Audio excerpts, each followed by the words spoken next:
Picture this. It is May of 1945. World War II is finally, mercifully over. Nazi Germany has surrendered. The guns have gone quiet across Europe. Soldiers who have survived years of hell are now wandering through the rubble of a shattered continent, and most of them just want to go home. But deep in the Austrian Alps, tucked inside a dark mountain tunnel near a quiet little town called Werfen, something is waiting. Something that no one was supposed to find. Something worth, in today's money, potentially billions of dollars. It is a train, not just any train. A 46-car freight train sitting silent and abandoned in the shadows, its doors locked tight, its Hungarian military escort long gone, vanished into the countryside the moment they heard American boots on the ground. And inside those locked freight cars, wedding rings ripped from the fingers of Jewish women before they were marched to their deaths, gold coins, diamonds, pearls, hundreds of oil paintings, Persian rugs so heavy that two grown men could not lift a single case of them, silver candlesticks, watches by the thousands, fine clothing, porcelain, cameras, foreign currency. The accumulated stolen wealth of over 800,000 Hungarian Jewish people. An entire civilization packed into boxcars by the Nazi-backed Hungarian government and sent rolling west to keep it out of Soviet hands. This was the Hungarian Gold Train, one of the greatest single concentrations of looted Holocaust treasure ever assembled in one place. And on the 16th of May, 1945, American soldiers of the 3rd Infantry Division, 15th Regiment, Company A, commanded by a lieutenant named Joseph A. Mercer, stumbled right into it. Now here is where the story gets complicated and dark and deeply human in the worst possible way. Because what happened next was not the triumphant, noble rescue story you might expect from the greatest generation. What happened next was something that the United States government spent decades trying to hide, deny, and bury. High-ranking American officers would help themselves to rugs, silverware, and paintings like they were shopping at a department store.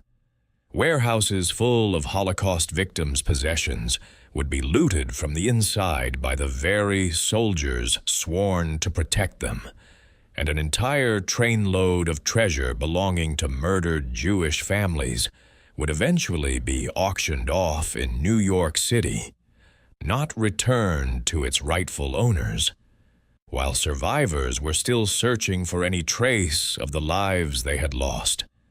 This is the story of the Nazi Gold Train.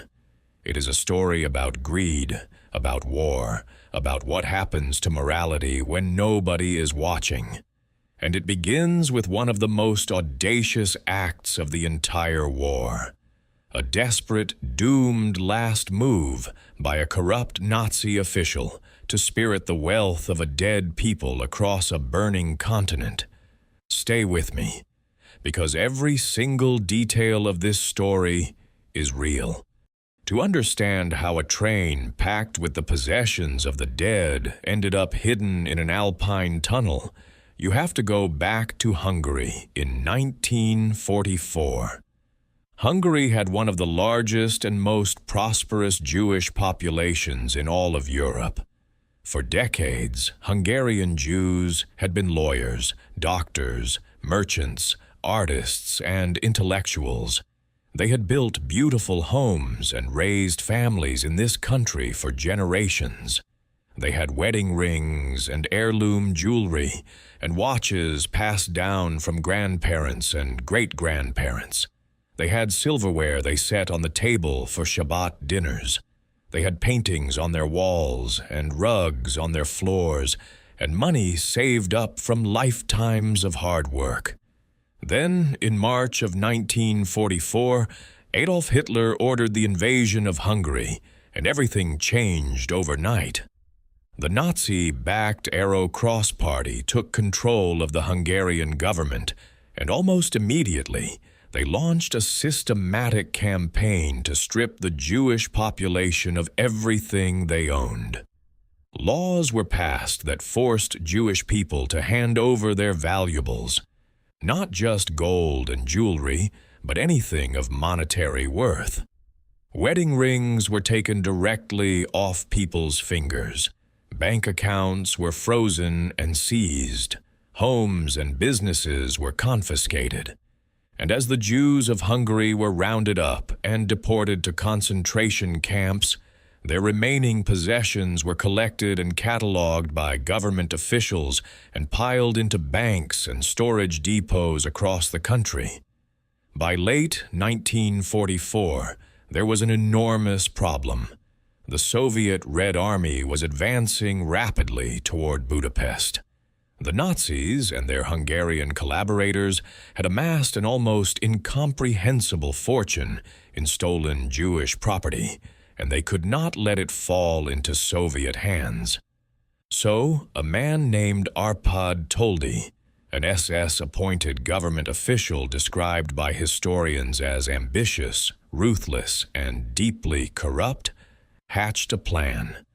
He would load as much of the treasure as possible onto a train and send it west toward Nazi Germany, where it could be hidden, protected, or used to fund the final stages of the war. What Toldi assembled was staggering.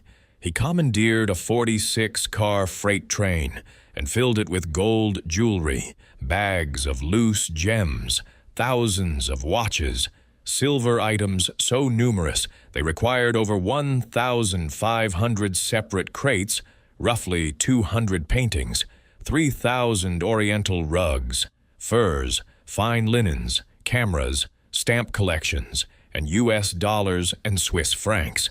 In addition to the cargo, 213 people boarded that train: guards, Hungarian and German soldiers, coal miners, whose sole job was to bury the treasure underground if they were about to be captured.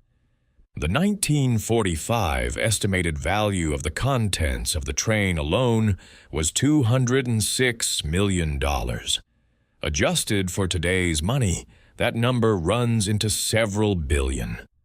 The train departed in late 1944, rolling west through the chaos of a collapsing Nazi empire.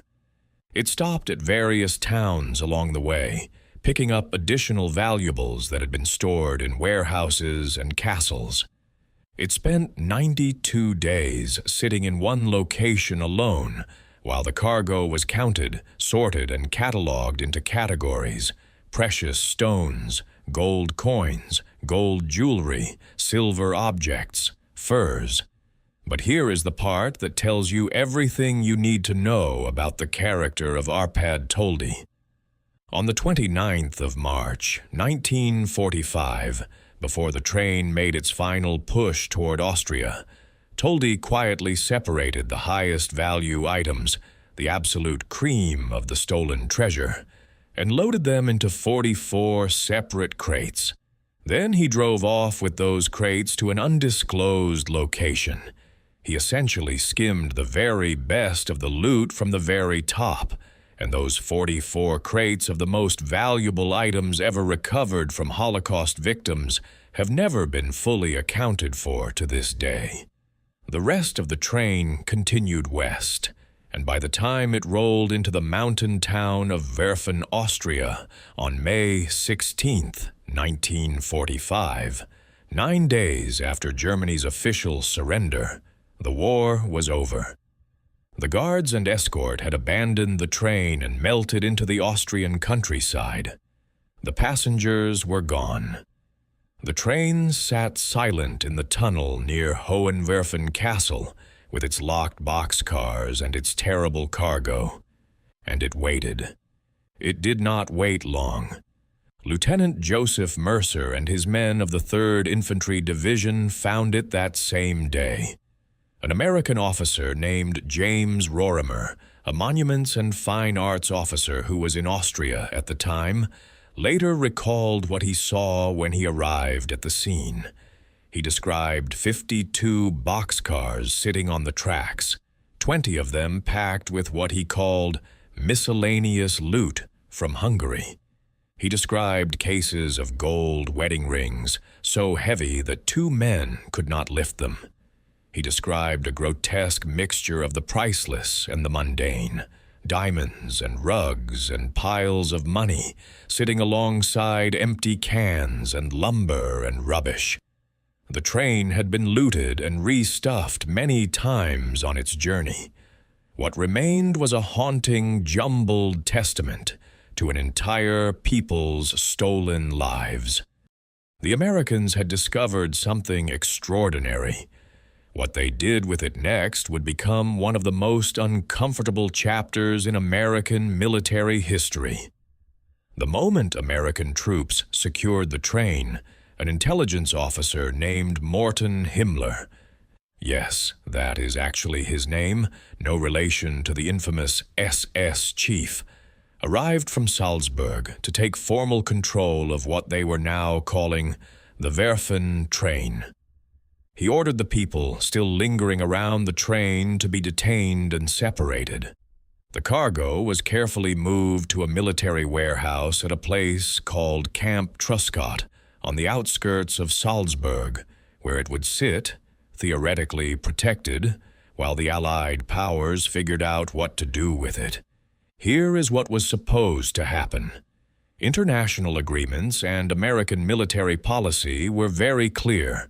Looted property was to be identified and returned to its rightful owners. If individual ownership could not be proven, it was to be returned to the country from which it was taken. The Hungarian government and Jewish survivors' organizations began pressing the Americans almost immediately for the return of the gold train's contents.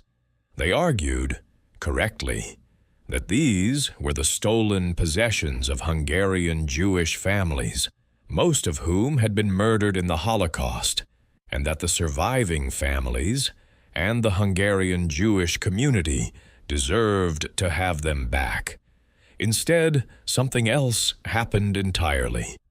The warehouse in Salzburg became something between an exclusive shopping opportunity and an open secret among American officers and their associates. High-ranking military figures helped themselves to the contents freely. In 1945, one American general requisitioned items of what official records described as the very best quality and workmanship available, directly from the Gold Train's warehouse to furnish his home and office. The list included a complete dinner service for 45 people, 30 sets of table linens, 12 silver candlesticks, 60 bath towels, 13 rugs. These were not trophies grabbed in the heat of battle. These were Holocaust victims' possessions, carefully selected and signed out like equipment from a supply depot. Other items simply disappeared. Soldiers packed up rugs, paintings, silverware, and jewelry and shipped them home as war trophies. The warehouse was poorly guarded, and the looting was widespread. A report written in January of 1949 by an American fine arts officer named Evelyn Tucker, sent to the State Department, documented in damning detail how American military officers had helped themselves to items from the train. A separate report from a Jewish community representative, dated July 1947, stated plainly that American authorities were doing everything possible to obstruct efforts to trace the stolen property. Because they had a personal financial interest in the situation remaining unresolved. Meanwhile, the official machinery ground on. Negotiations between the Americans, the Hungarians, and Jewish survivor organizations stretched on for years. In 1946, and again in 1947, the Hungarian government formally demanded the return of the train's contents. The Americans stalled, argued, and ultimately reclassified most of the property as unidentifiable enemy assets, a bureaucratic maneuver that allowed them to dispose of it as they saw fit. In 1948, almost all of what remained of the Gold Train's contents was shipped to New York City and auctioned off. The auction raised approximately $3.5 million. That money went to international refugee resettlement programs, not to the Jewish families whose property it had been, not to the survivors who were still alive and searching. In 1949, the American government transferred 1,181 paintings from the Gold Train's collection to Austria, in direct violation of international treaties requiring cultural property to be returned to its country of origin. What happened to those paintings after 1952 is still, to this day, not fully known. Austrian officials have claimed some were restituted, but the documentation is incomplete and the records remain missing. It took decades for the full scope of what had happened to come to light. In 2001, Hungarian Holocaust survivors filed a lawsuit in a Florida district court against the United States government. The legal case was long, painful, and bitterly fought. The U.S. government denied wrongdoing for years, arguing it had acted within the framework of international law. But the evidence was overwhelming. The letters, the requisition forms, the auction records, the testimony of survivors who never received a single item back. The case was finally settled in 2005. The settlement was worth $25.5 million, distributed to various Jewish social service agencies for Holocaust survivors. It was a fraction of what had been taken. Only one survivor, a man named David Mermelstein, was present at the mediation to witness it. As for the man who started it all, Arpad Toldi, who loaded the train in the first place and skimmed the best treasure for himself, he was arrested in August of 1945 and then, inexplicably, released without charges in November. Unconfirmed reports placed him afterward in North Africa, or possibly enlisted in the French Foreign Legion, living out his days under a false name. The 44 crates of the highest value items he separated from the train before its final journey, they have never been recovered. Their contents have never been accounted for. Somewhere in the long paper trail of the aftermath of World War II, they simply vanished. And the wedding rings, the heirlooms, the candlesticks, the watches, the small precious objects that represented the entire material lives of hundreds of thousands of people who were murdered. Most of it is gone forever. Not stolen by the Nazis this time. Stolen again in the aftermath of victory by the very soldiers who had been sent to save the world. That is the real story of the American soldier who stole a Nazi train.